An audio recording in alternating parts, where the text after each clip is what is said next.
பொறுத்தல் நன்றென்று பெரியவர்கள் சொல்லி வைத்தார். நம்மவர் பிழையாய் எழுதுதலே பெருமை என்று எண்ணிவிட்டார். பிழை நீக்கி எழுதிடுவீர். ஆங்கில மொழிபெயரல் அழகென்று சொல்லி வைத்தார். நம்மவர் ஆங்கிலம் பயின்றிடலே அறிவென்று கொண்டு விட்டார்.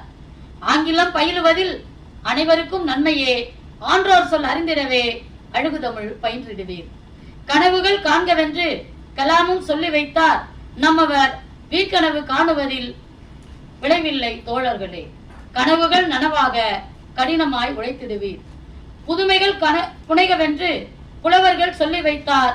நம்மவர் புதுமை என்ற பெயராலே புவிதனையே கெடுத்து விட்டார்.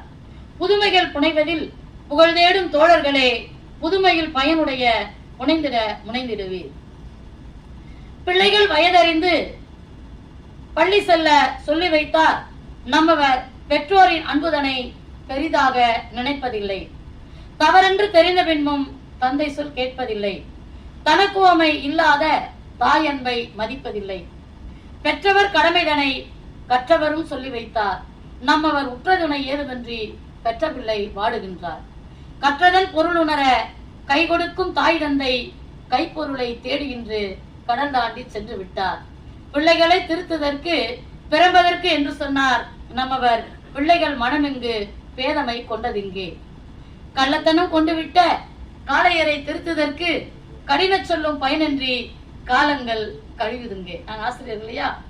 கள்ளத்தனம் கொண்டு விட்ட காளையரை திருத்துதற்கு கடின சொல்லும் பயனின்றி காலங்கள் கழியுதுங்கே. அடக்கம் நன்றென்று ஆன்றோர்கள் சொல்லி வைத்தார். நம்மவர் அடக்கி வாழ்வதிலே ஆனந்தம் காண்கின்றார்.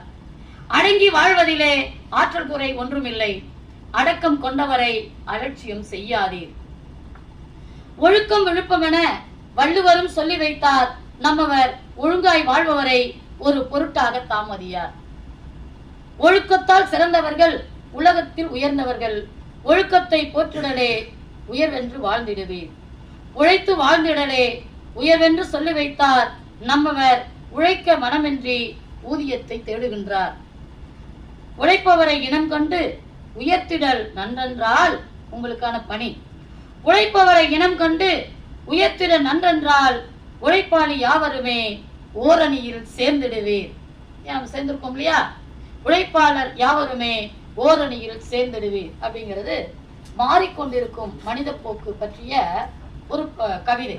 எழுதி பல ஆண்டுகள் ஆயிடுச்சு, இருந்தாலும் பொருத்தமாக இருக்கும் என்பதனால இந்த கவிதையை உங்கள்கிட்ட சொல்றேன்.